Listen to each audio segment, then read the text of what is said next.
Oh, what do we have here? Now that is completely out of left field. That is absolutely crazy. But you know what? I'm all for it.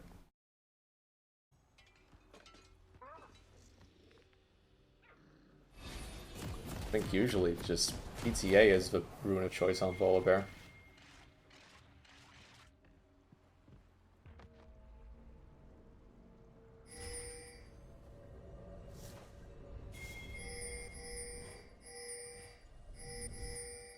We also have Airy on Nidalee, which definitely makes sense. Welcome to Summoner's Rift. You could argue maybe Summon Airy will not be as effective versus a lane where you're just going to be taking 30 seconds until minions a, spawn. a lot of punishment and probably getting pushed in as well, but I think later on is where the effectiveness of Airy will be showing.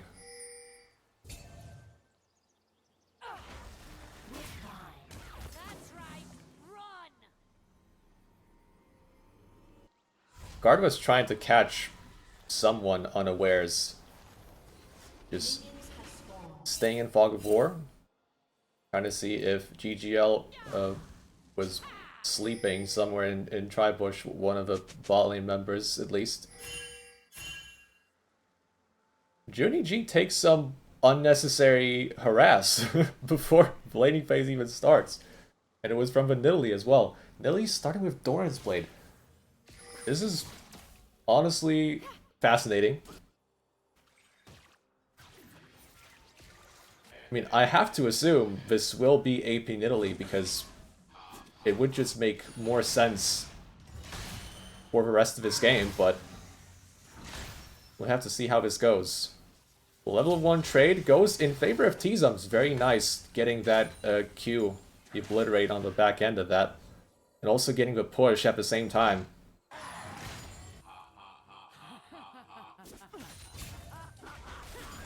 Yeah, the pushing 30 bot lane, they do not want to take too much damage here before they can actually threaten GGL with the burst damage and the hooks.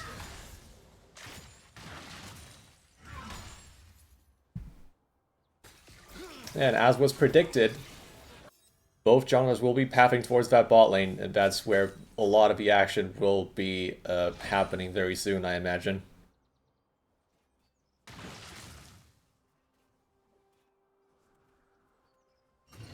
Grinding Spanner also enjoying an early lead versus this Aurora.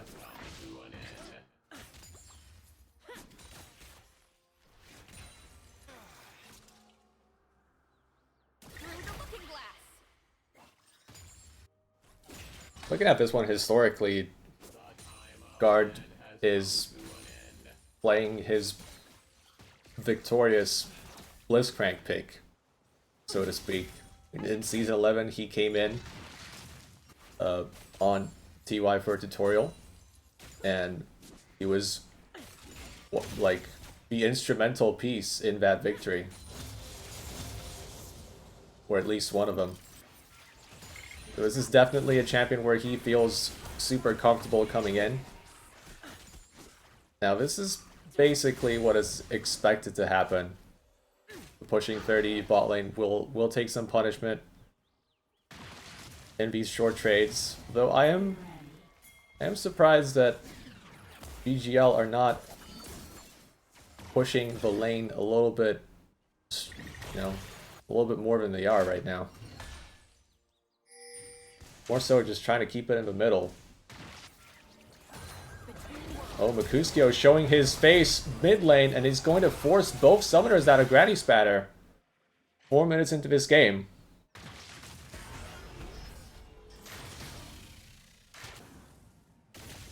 Chose the right route towards mid lane, and it was a very effective gank coming in. It did not kill, but any kind of repeat visit towards mid could just give GGL the first blood.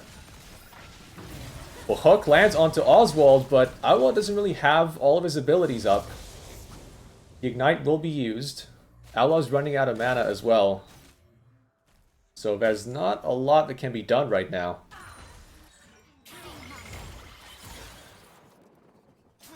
This is a period in time where pushing 30 will be forced to CS under tower. Unless Oswald... Oswald could be looking to recall right now.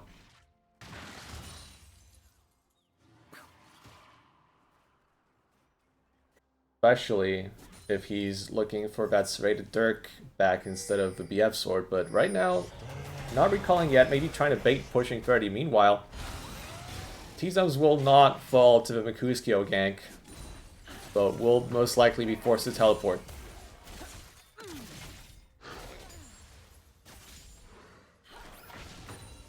Oh, trying to aim a hook past the minions, strafing to the side. Almost got Oswald there in max range.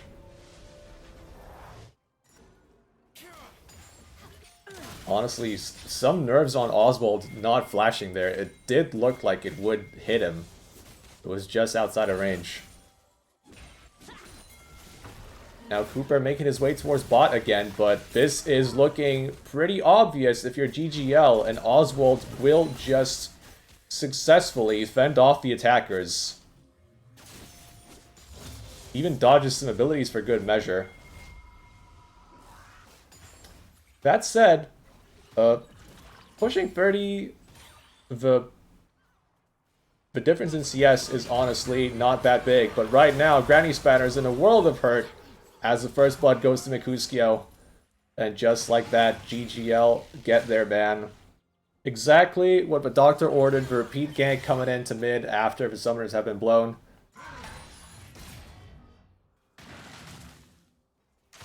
And it's a good start to the game for number 6 seed.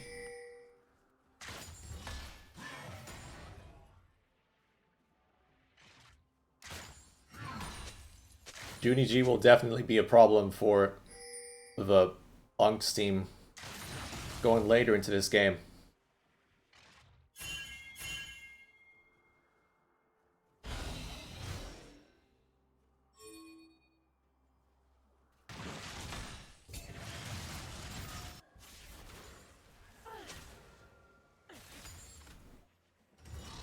And Mikuskyo's here down bot lane. He was spotted because Chomo attacked a ward that was in the brush, and that was enough to spot Mikuskyo, I'm pretty sure. Now, is this priority in the bot lane? Will that be enough to start Dragon if you're GGL? We'll have to see. George Meister right now having to burn Flash. Cooper can only do that and nothing else. So it is a little bit of help for the Mordekaiser, but at the end of the day, it will be a Dragon for GGL. Guard lands the grab, but it was not enough to steal the objective. Pretty hard to fight against the Smite. Now T-Zums and George Meister in a big 1v1. George Meister already out of mana. It is looking a little dangerous down in the top lane, but right now Cooper is doing Void Grubs. Not necessarily looking to dive. Oh, Outlaw taking so much damage from that root. Guard body blocks just in time, but Outlaw's still in trouble. Has to flash. It could be a good punish right now for Unks as the grab lands, but the spear lands not on the target they wanted. It lands onto Caitlyn. So at the end of the day, it will just be a trade of summoners. No one's going to fall here. But it is still GGL with an advantage in terms of HP. Oswald will make sure that this lane is pushed all the way in, and then he will get his recall.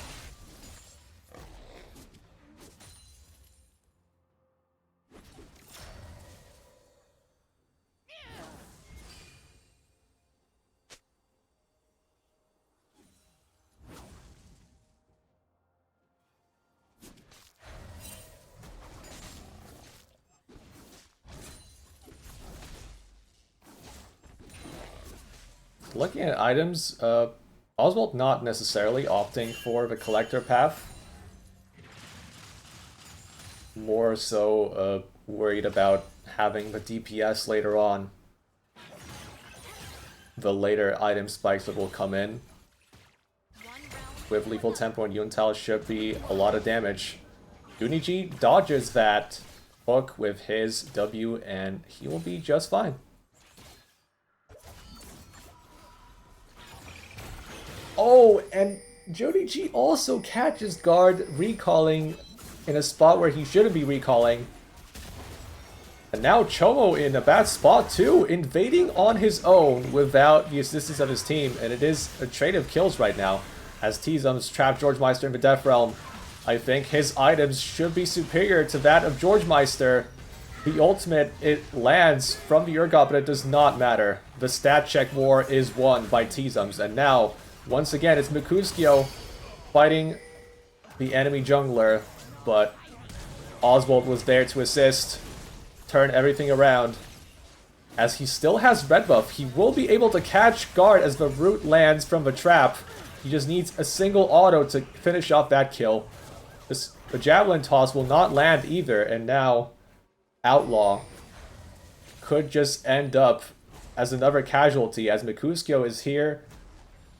He does not have his ultimate yet, but he is trapped under tower. There's no teleport to save him either. Oswald will take a kill. Chomo nicely taking tower aggro as well, making sure that no one dies in this exchange.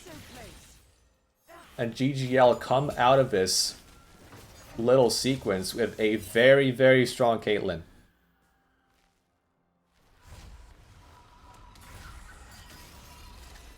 Obviously, Vizira making a detour towards the red buff did not end up well for her, but GGL managed to make the best out of it. Find a lot of rewards from this chaotic situation, and as this dragon is approaching, they should be in a position where they are the ones able to threaten pushing 30 in a fight. 4v4 kind of situation, as T-Zums once again fighting George Meister in the Death Realm and once again coming out victorious. Junie G coming in, both parties using flash, but Junie G eventually gets the kill he wanted from his roam. Oswald also catching out Outlaw yet again, and this bot lane situation is looking pretty dire right now.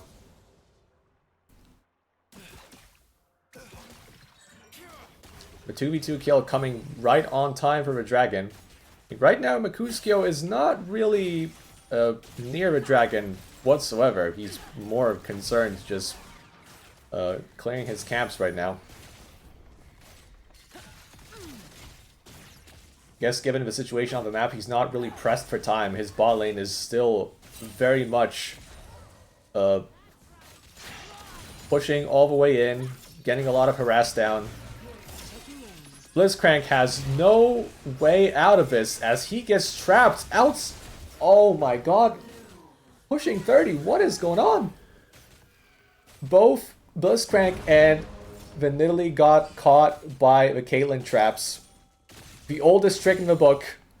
Just place the traps right next to the towers, and they both got caught out at the same time. Oswald is now 6-0 as the plates are about to fall. EGL are not playing around. Oswald, for sure, is the one not playing around this game.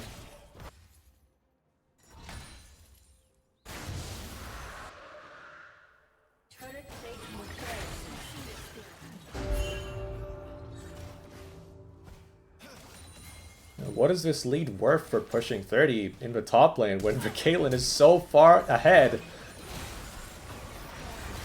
It's a flash in for Chomo.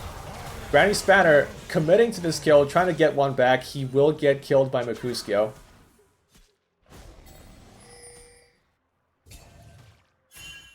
It is a small influx of gold at the end of the day for Granny Spanner, but he will lose these waves.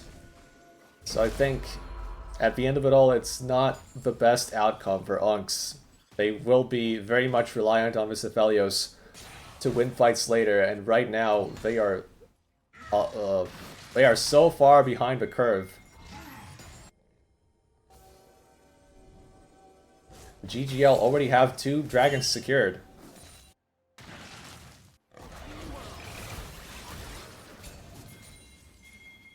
Approaching Soul Point scaringly fast.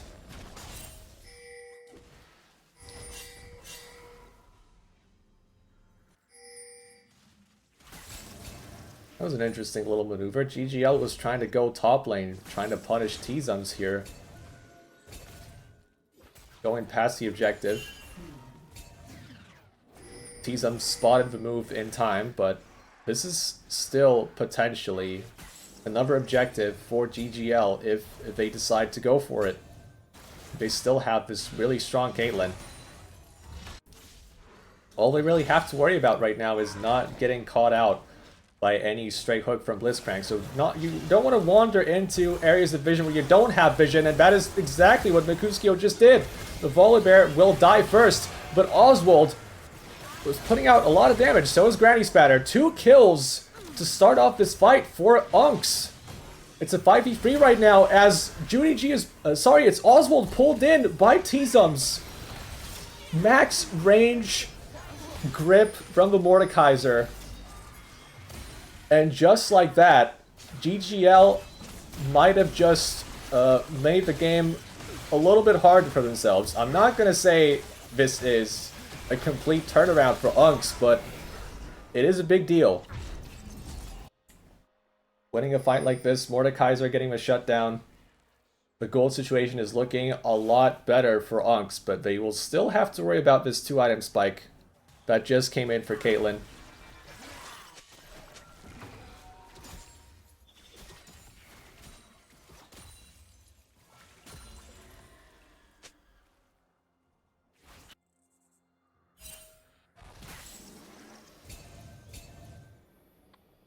If you're Unks, this is exactly what you want to see. Those little short engagements where you get the upper hand thanks to the Blitzcrank, the hook lands, you dispose of one guy fast, and then you just disengage immediately because you don't really want to fight GGL right now in a straight up 5v5.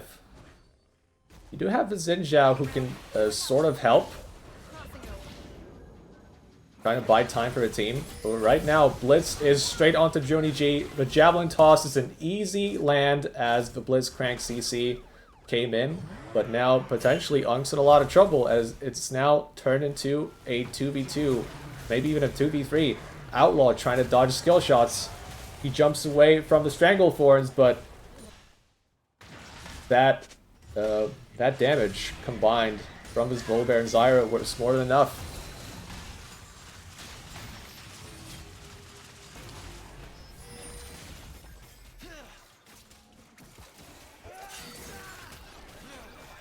Unk's playing a little fast and loose on the map right now as Granny Spatter committing to this push down to the mid lane. A lot of damage coming in as well. Mercutio already forced to get away. Chomo will fall at the end of it all. Xin Zhao using Crescent Guard to block a lot of that damage at the end of the fight. And Unks get another pick for themselves. It's not that big of a gold lead anymore. And Aphelios is exactly the kind of champion that you want your gold on.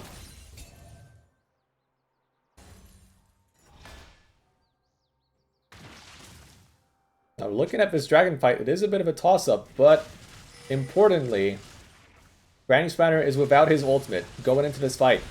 And if you look at his guns as well, hold on.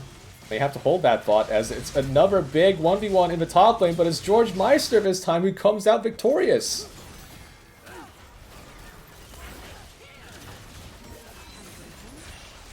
So it could be potential turnaround right now for GGL as Unks are down a top laner. Urgot could basically TP down here at a moment's notice. I guess he's still half HP. So I guess this means GGL are just committing to having their Urgot push down top. They will not have the Urgot teleport. So this is just a 4v4 until T-Zums comes back online and potentially threatens a teleport to try and contest for this. Juni G has his ultimate. Not necessarily looking for a flag, but this route from the Caitlyn trap is big. And now Xin Zhao also in a lot of trouble, but he buys time with the Crescent Guard. It's a good grab onto Chomo. Now T-Zums is here, and he's going to threaten the backline. Unks are getting the kills. Unks are giving Aphelios so much gold from this fight, just straight up winning it. It's a triple for Aphelios. Just when you thought Unks were in trouble, At that 14-minute mark, they turned it around so quickly, and now, yeah, the fortunes have turned so fast. Aphelios is 5-2, close to finishing his Infinity Edge, coming in, basically matching the Caitlyn in terms of power.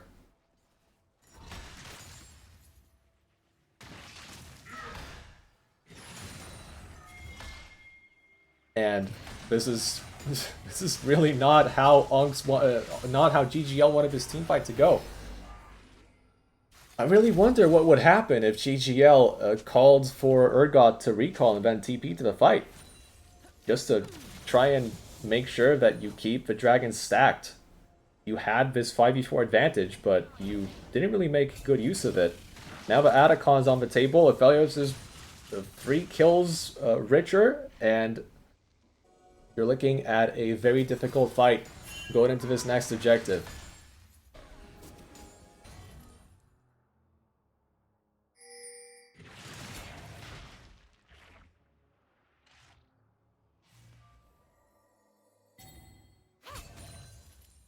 Definitely underestimated just how much time Cooper would be able to buy for his team.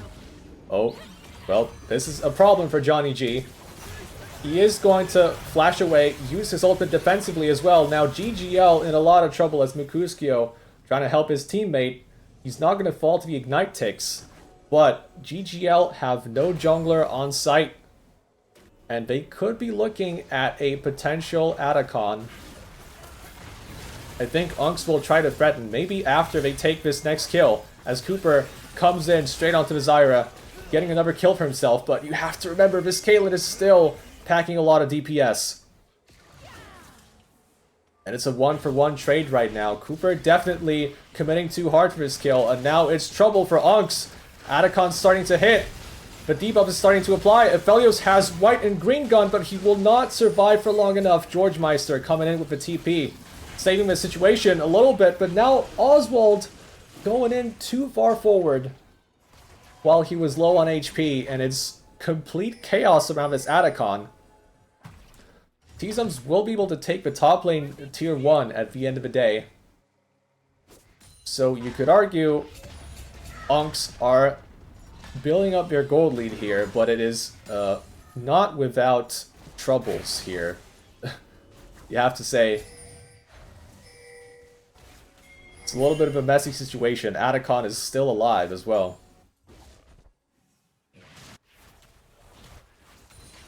So we'll be looking at a repeat very soon.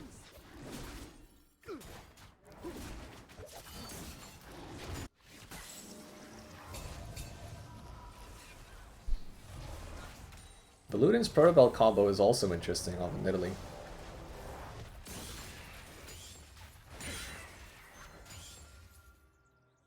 I do like one thing about this Nidalee pick, and that is the heal will be very relevant later on. Like, if you're either targeting the Xin Zhao with your heal or the Aphelios, they will be able to make good use of it.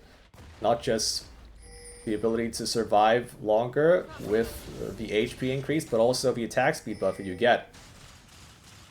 And that is a lot of attack speed. George Meister.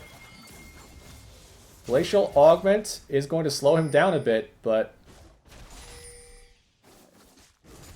that's all that Unks will be able to accomplish with that, as both teams once again grouping around Atacon. T-Zums is still top lane, teleport still available. George Meister choosing to stay with his team for a while, but now he has to return back to top unless GGL want to lose a tier 2 tower. But as that is happening, GGL are just walking straight into Unks. The Aphelios ultimate will miss. It's a bit of a problematic situation right now for GGL as they have to defend top lane. Junie G is there. He doesn't have his teleport yet. He's stuck all the way down top lane. This is an opportunity for Unks to continue their assault. Crescent Guard will discourage Outlaw from auto-attacking.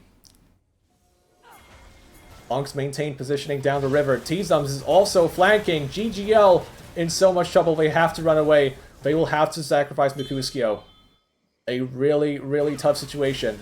I don't think they will be able to regroup and get back into the river. This will just have to be a give from GGL.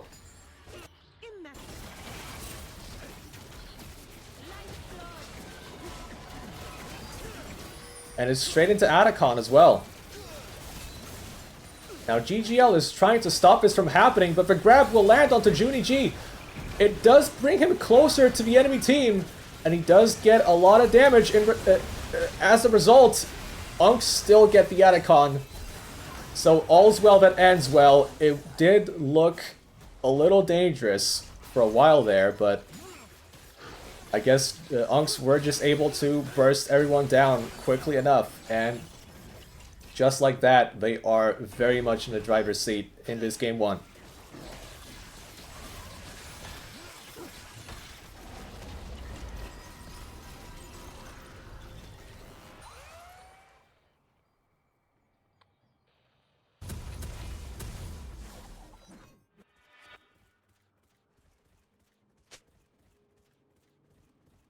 Now with Baron up, and Unks having this really big Aphelios, but Nidalee also a pretty big threat in terms of burst damage, it will be very difficult for GGL to approach objectives. Zara's just not... he's just not the tankiest champion. So it basically is... It falls onto Volibear and maybe Urgot to try and help GGL approach. But as I say that, Oswald was definitely feeling himself too much, and he just gets completely wiped by the Granny Spanner Aphelios with the white and green gun combination. The Blitz Hook barely whiffs.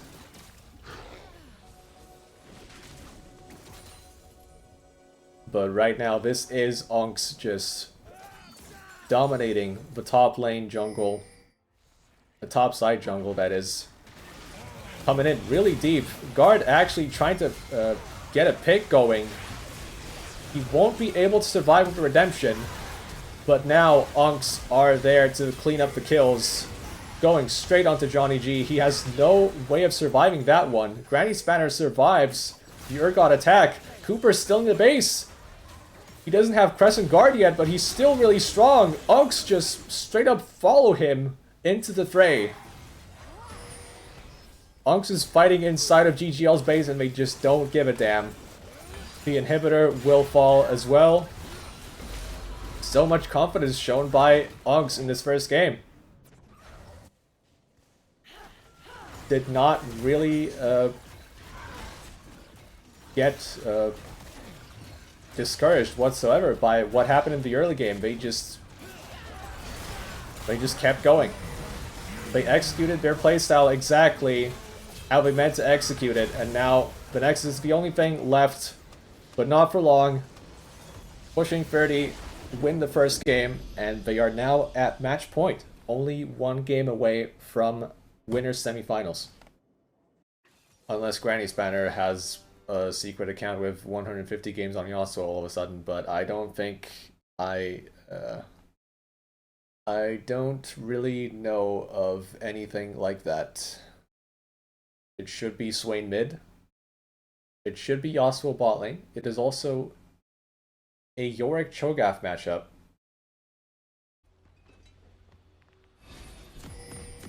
Now, I'm not sure how I feel about this Yasuo Sona pairing, but it is a comfort pick once again.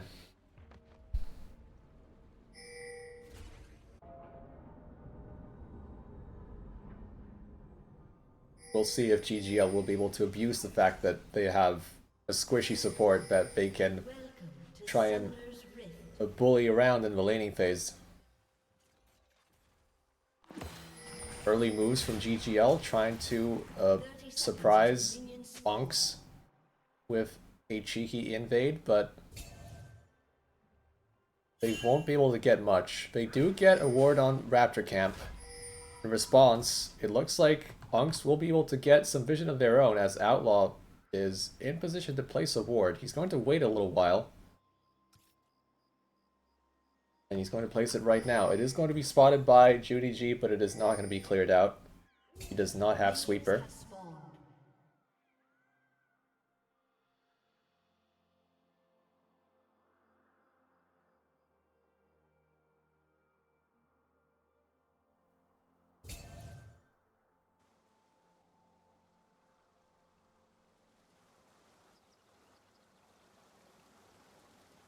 Yeah, Unk's showing up early to the lane, but feeling a little apprehensive about face checking brushes, which is very much understandable.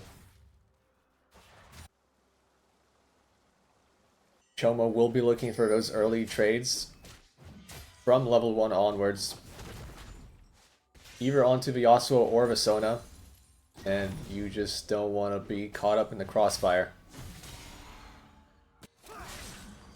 Oh, that dredge line was about to hit Yasuo there, but keeps himself out of harm's way. Bone plating also procced on both sides.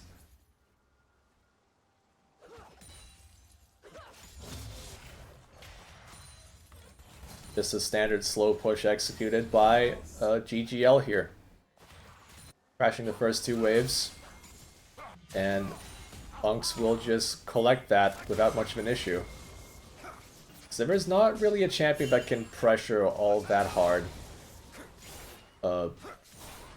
in this early game. She can follow up on Nautilus hooks, but not a great amount of damage inside of this early game. So that is a potential point of relief for Unks as they try to nurse this bot lane into the mid game.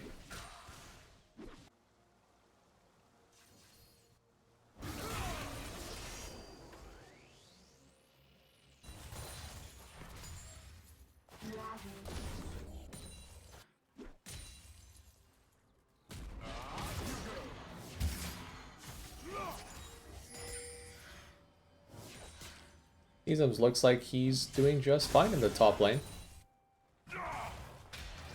Getting some good trades off here.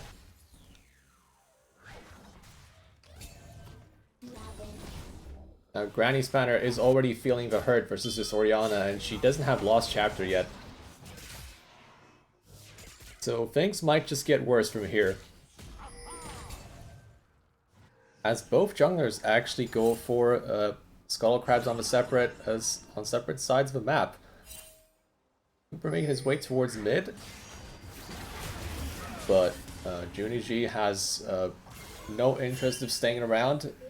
It looks like, oh, actually, Granny Spanner decided to cancel his recall. He's going to stick around. Chomo is looking for a combination onto Outlaw because he knows the Sejuani is right around the corner, and both summoners used by Outlaw will not matter. First Blood goes to GGL. Unfortunately, Chomo takes that one, but I think it is still very much a advantageous situation for GGL. They will take it nonetheless. Guard almost gets caught by another dredge line. They have to push this wave all the way in, but once they do, they should be in a great spot to recall.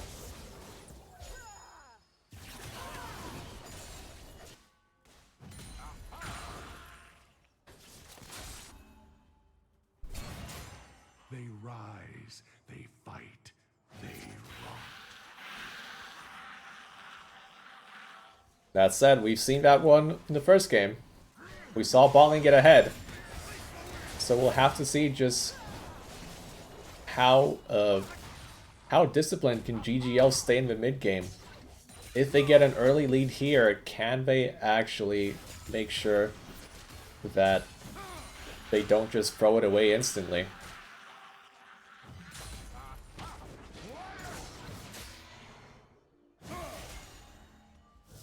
Oh, George Meister taking a lot of hurt here. Bezos doesn't have his ultimate yet, but does have some damage that he can threaten George Meister with, and it is a flash burned by the Yorick. Now Mercutio comes in. He will be able to stack up a passive, which means George Meister has a way to follow up, but here comes Cooper on his Trundle. The Rupture lands onto Mercutio, but Cooper's more interested in the Yorick. Sejuani tries to trade one back, but not quite able to finish off that kill.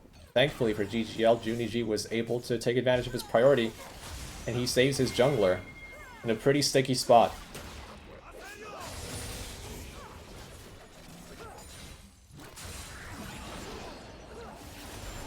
At the end of the day, it's just one kill for GGL.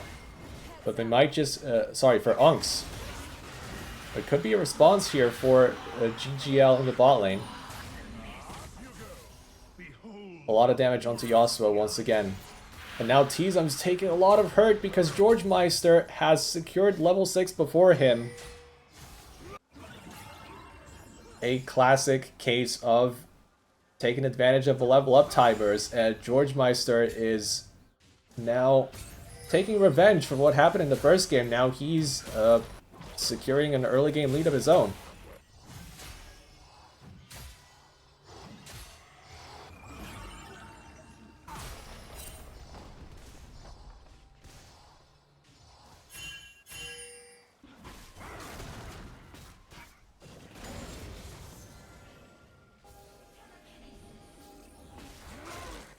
Now Tizum's mostly worried about stacking resistance, stacking health, not so much worried about the resistances. And that could hurt him a little. Looking at the next few minutes.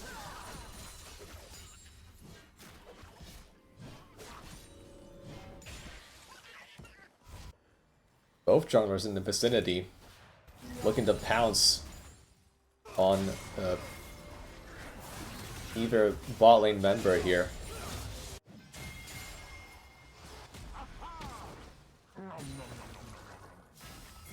Rumble was looking for something, but so was Sejuani. Now, this dragon will get started by Unks, funnily enough. Even though the bot lane is technically in a losing position. And to be honest, so was the mid lane for most of his laning phase, but I guess Unks just found the timing to secure his dragon.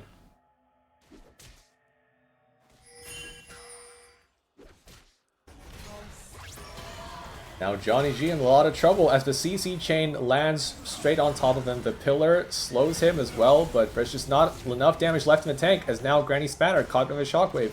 Ignite's ticking, but it won't kill the Unks mid laner. GGL going for the re-engage. They forced out the Granny Spanner flash, but that's going to be the end of the engagement.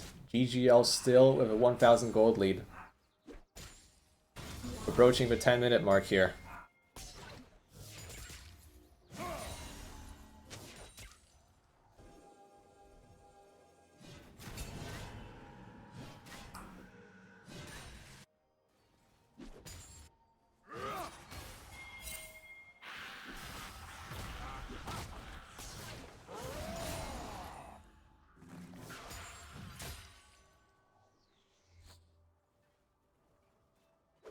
George Meister just has to wait for his meta to come back up, and then he will be able to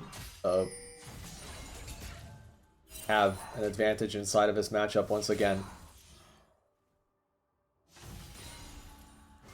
He should be able to freeze this, which will create a problem for Tizums, as he has to fix this wave state. Another good combo from Granny Spanner. And given the matchup, I did expect this to go more in Joni G's favor, but right now it's pretty much even Stevens as Granny Spanner is potentially in trouble. The ultimate is not yet available, I think, by Joni G. It was, yeah, it just came up. So, the jungle mid combo from GGL not quite able to punish the lack of flash on Granny Spanner here. But now, it might just be a solo kill as just one more auto is required to finish off Granny Spanner here, and Joni G finally gets what he was looking for inside of his lane phase. But now Unks looking for a kill of their own, but GGL is ready and waiting to pounce on the enemies. Guard will be the first to fall. Is Cooper also in danger? Looks like he will be able to get away.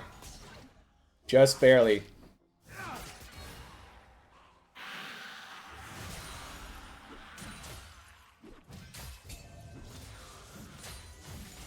A little overeager perhaps by Unks. I don't think they necessarily have the champions to do well inside of his skirmish. And BGL take advantage of their current strength, and they get a bunch of kills on the board. Mercutio once again onto mid, but this time it's Outlaw that's in trouble. Windwall will keep him safe.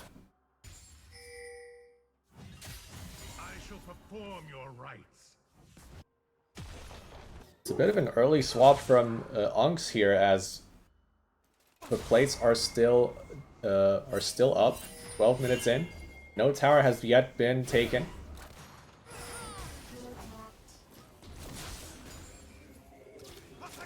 Plenty of commotion inside of mid as both junglers make their way towards the middle of the map.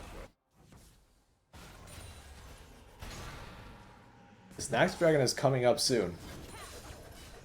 And pushing 30 don't quite have the power spikes required, I think, to really make it a fight that's favorable for them. Johnny G probably hits Archangel's staff on this next base. No, sorry, it's going to be Luden's. So he bought tier and then went for Luden's. And we also have Yuntal on the Sivir.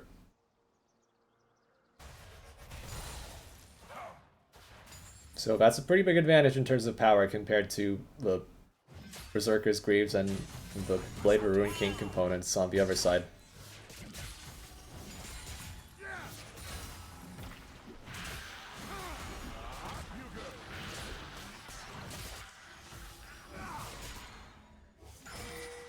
Yeah, George Meister is starting to dominate inside of these trades.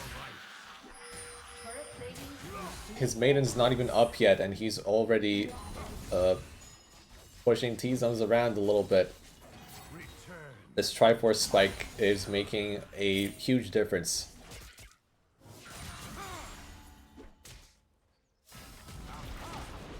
Just setting the ghouls up and then going for another trade right here. T-Zones is dangerously close to getting solo killed. Now Granny Spanner caught out by GGL potentially. Choma has to flash all the way across the wall, and now GGL potentially in a sticky spot here as Oswald is exhausted by Yasuo. Visona ult comes in as a follow-up. Do they have enough damage? Outlaw is tanking tower shots, but it doesn't matter. The shutdown is already on the table for Unks. They pull the trigger at just the right time, but now GGL are looking for a kill of their own. Shockwave lands onto Granny Spanner. They kill him just in time. Yasuo still fighting on the other side. Cooper onto Johnny G. Unks just barely able to hold off here. They force the Johnny G flash as well, and they force their way into the Dragon Pit. They win the fight as well.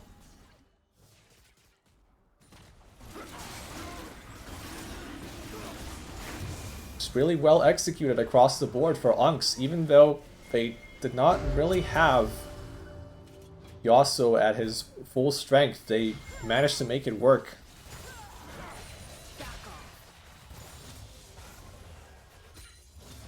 It's 2 dragons to 0 once again. But this time, it's pushing 30 with an early lead when it comes to neutrals.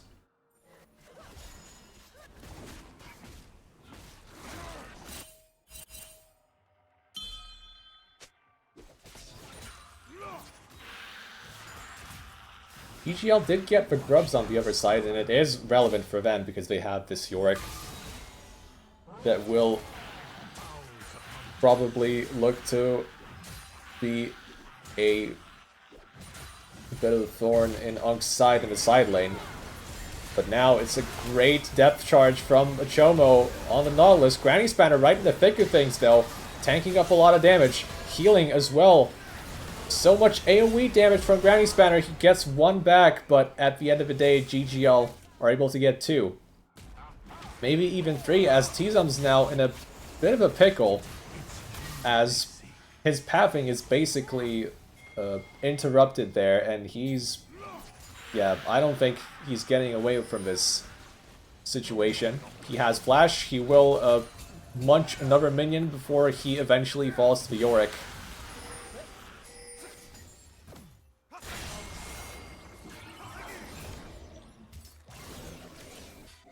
It's another bunch of kills secured by GGL. Now what is going to be happening with this dragon? Glacial Prison still available for Mercutio, but it goes so wide. GGL still decide to go for it. Outlaw straight taking a lot of damage from the Sivir. Oswald completely fearless in the front lines, auto attacking him down. The third kill for him on the Sivir, taking matters into his own hands here. And honestly, this looks like it's going to be a lot harder to come back from for pushing 30 in this second game.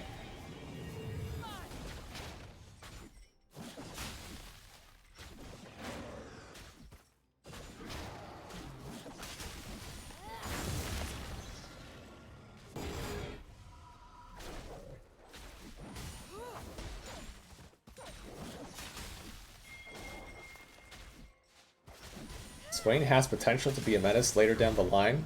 The same can be said for Trundle, but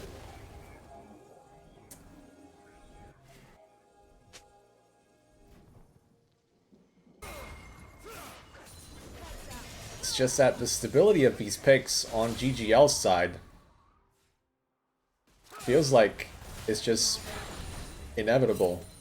Orianna and the Sivir working so well together, the front line supporting them. It's even harder to mess this one up, given what they're up against.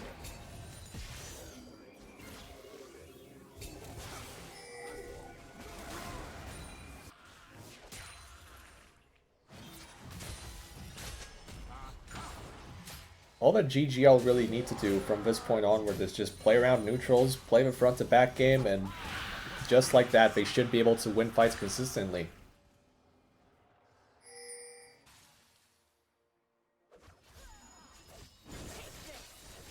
But I see chat is a lot more skeptical than I am, as Guard was in a little bit of trouble. Chomo also flashed, but that didn't really result in anything. A small blunder from GGL. Top laners continue to duke it out, but it's George Meister with a big advantage here. A hard steel power spike not doing much for Cho'Gath.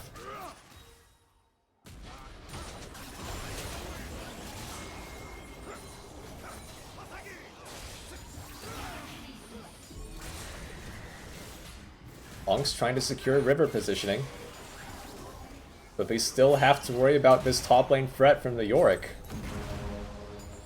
Rift Herald straight onto top lane. It looks like George Meister will just drive it into another tower, and T-Zums doesn't really have a way to stop him either. George Meister will be able to do a lot here. I don't know if he's going to be able to take the tower, but now he's in a flank position, and GGL are trying to look for a fight. It's straight onto Cooper as Chomo tries to start the fight off, but it doesn't really result in much. Nautilus, oh, what a shockwave throw from Johnny G! Lands onto all four members of Unks, and that should be all she wrote. GGL, what a team fight. For the number 6 seed, Johnny G just completely smurfed it on this one.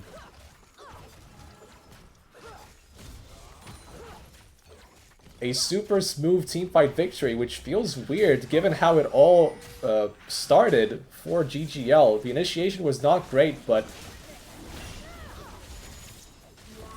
on the second tempo, Johnny G just manages to find the best shockwave of this game. and GGL build this gold lead even higher up.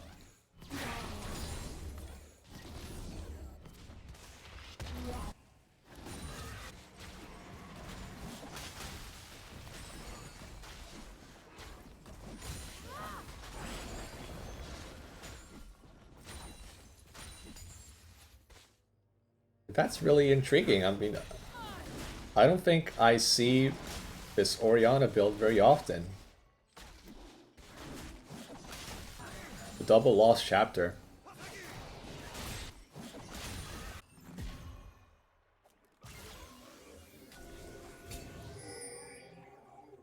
Feels like overkill, perhaps. But, you know, given how this game is going, it doesn't really matter.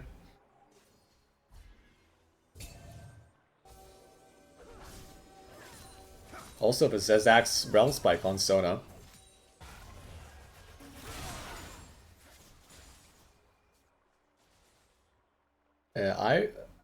I thought it would be Dreammaker, like in 95% of games.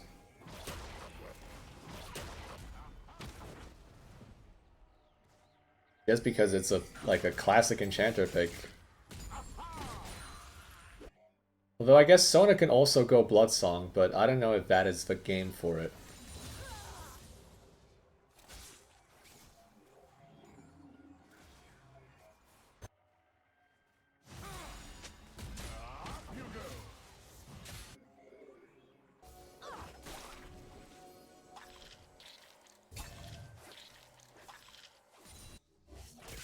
Well, because of the threat of Glacial Prison, because of the threat of the Nautilus, it is a lot harder for Unks to reclaim vision now. As this Atacon is, I mean, has been up for at least 3 minutes or so. Guard in a lot of trouble once again. Dredge line onto him.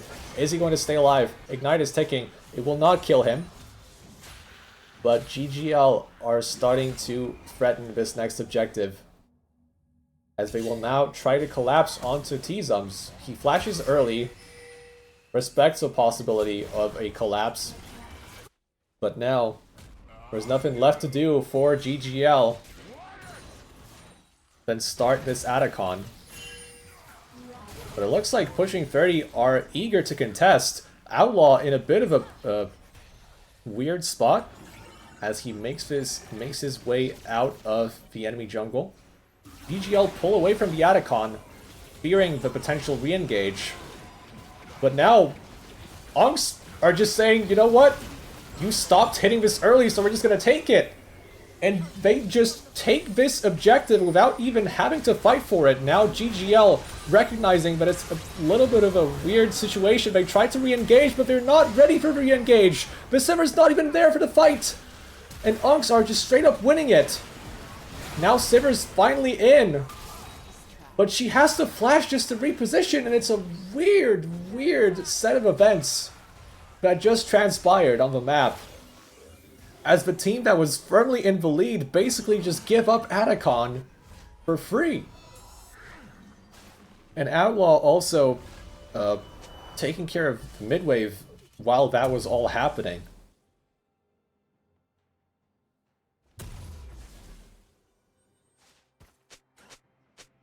I mean, it's not that much of a point of concern for GGL. They still have strong carries, but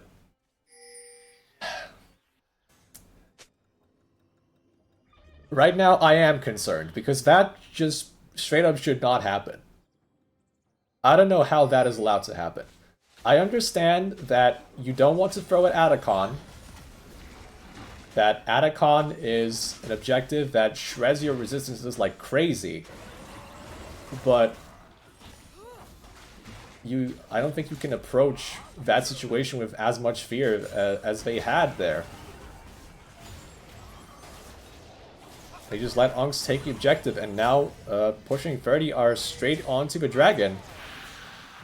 They do have the dragon position, the river positioning right now. Mikuzio is nowhere to be found, still clearing his camps. Johnny G lands a shockwave onto the Sona, but it doesn't kill her.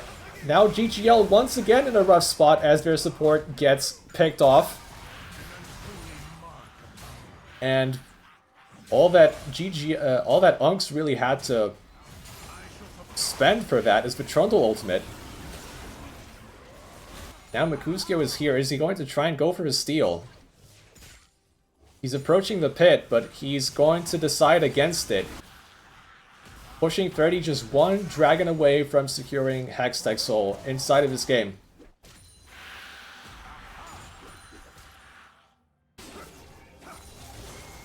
On a psychological level, it shouldn't feel as close as it does for me right now. But GGL are really just...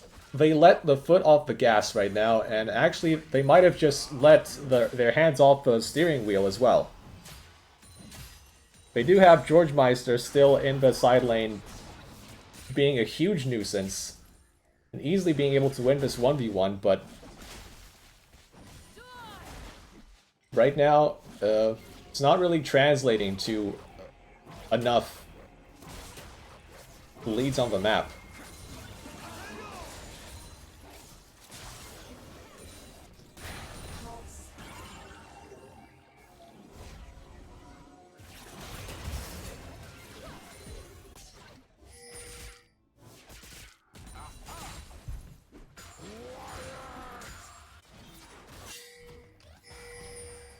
I still maintain that GGL will be stronger inside of these front-to-backs, but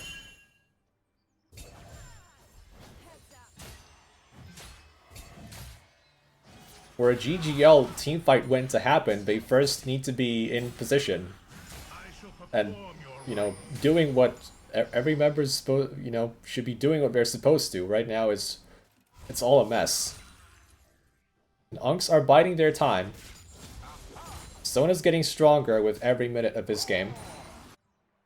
Yasuo is on 2 items. Swain is approaching 3 here. Trundle is in a really strong spot, actually. Shouldn't be that easy to kill him, though. He does not have much armor right now.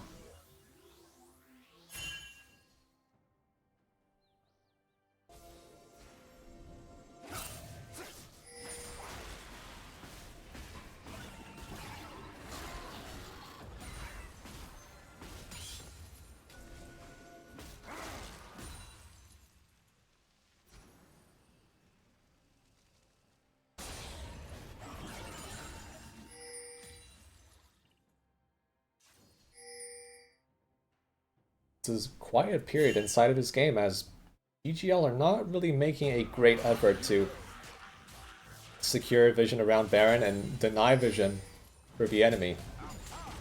They did move Yorick to the bot lane. He has his teleport, so that is just a classic micro maneuver. You move your top laner to the lane that is opposite to the objective.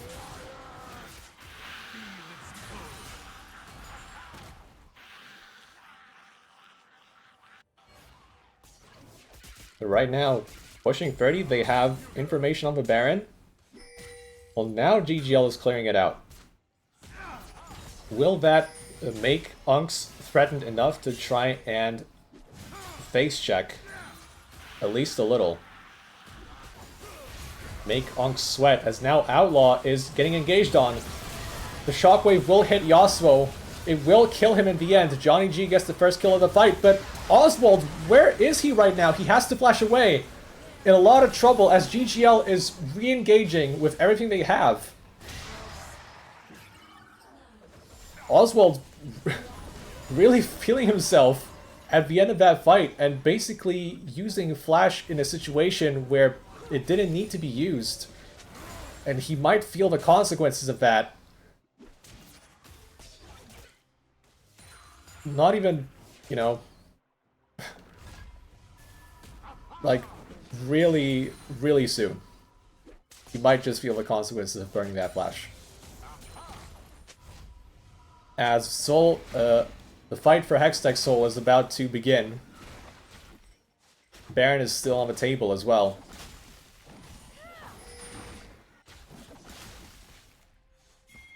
GGL have to decide what to do, and they need to get on it fast, as Unks are making their way towards bottom river. They don't have river positioning yet, and Yorick is on the case. trying to make space for Unks. Pushing 30 do not secure the Skull Crab vision. How do they plan to get into this river? As Outlaw is just going to face check. He gets caught by the shockwave. He gets bursted down, but that's a lot spent just for one member of Pushing 30, as Granny Spanner is still very much full on HP, and he just kills Sivir right where she stands. A big turn inside of his fight as Granny Spanner continues to make moves onto the rest of GGL. It's a great rupture from T-Zums as Pushing 30 have done it again. Once again, turning things around when it looked bad. And just like I was saying, Oswald, without his flash, he got killed really early into this fight. And that might just have been the decisive summoner.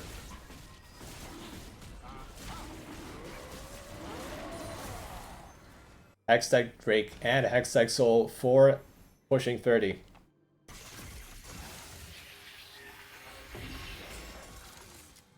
The Baron is still around, but GGL's carry is now flashless.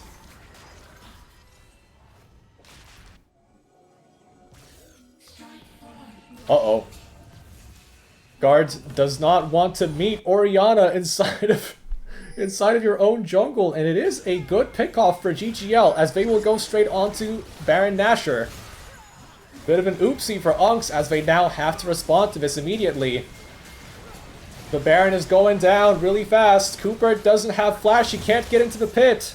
GGL gets this Baron, and they might actually get the fight as well. No shockwave, though, for GGL. Is this the fight you want to take? As Granny Spanner is just straight up untouched inside of this fight. Trundle also on a rampage. They're just mowing down everyone. Sivir once again dead, and Unks just go for the fight. They pull the trigger with confidence, knowing the shockwave was down. They felt confident about their damage output, and now it's just Johnny G with the Baron buff.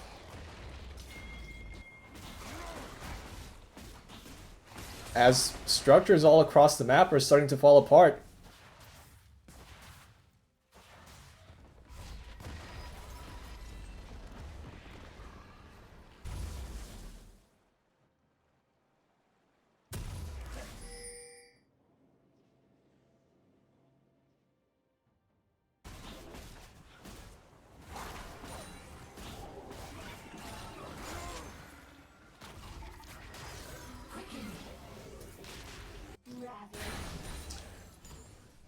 I definitely think, given some of the itemization on the other side, the lack of M-Pen on this Orianna is starting to be felt inside of these fights. It can't just be down to the Sivir to carry these fights late into this game. But now there's a big 1v1 inside of bot lane. Trundle is here too. Granny Spanner buys just enough time. And I don't think he really needed the Trundle to begin with, as Johnny G makes his way with the teleport. Pretty unsafe situation for him. He has to disengage. GGL continue to fight, but they don't really have the damage right now. Oswald is now on the case, putting auto attacks down, but Windwall will stop him. And at the end of the day, it is just going to be another kill for Unks. As this Baron buff is basically completely unused by GGL. Now Chomo with another hook. There's no follow-up to be had, and it's just another kill given away. As Cho'Gath is also making inroads on the other side of the map.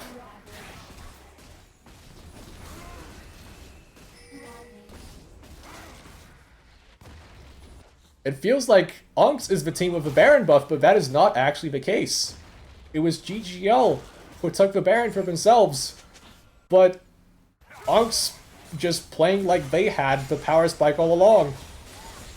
And now they have a gold lead for the first time this game, 35 minutes in.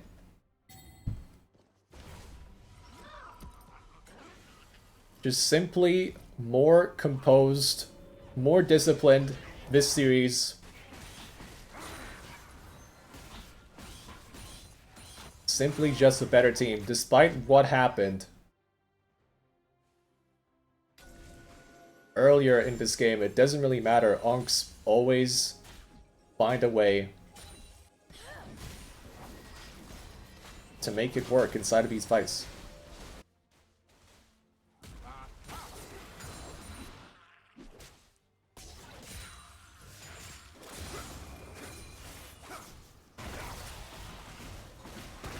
Now, of course, if GGL lose here, it's not going to be the end of the road for them.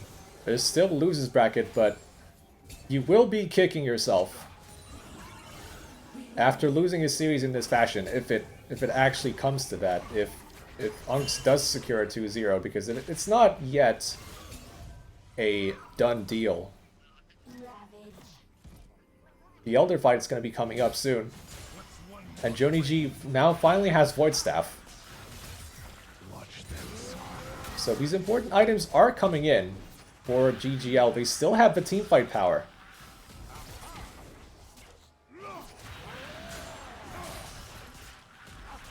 But they need to give Orianna and Sivir enough time to put the damage down.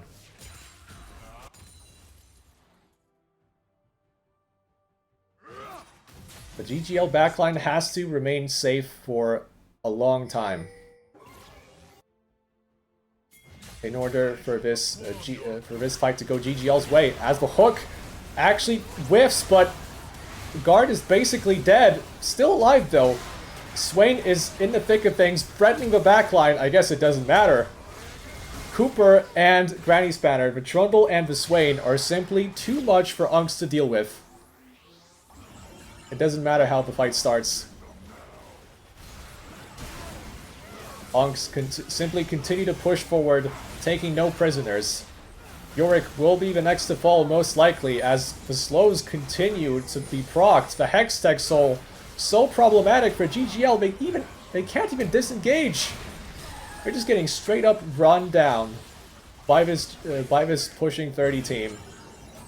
And with this next minion wave, there's nothing stopping them from ending this game and ending this series. Pushing 30, move on to winner semis. And GGL will have to face Emissaries of the Void in the losers bracket.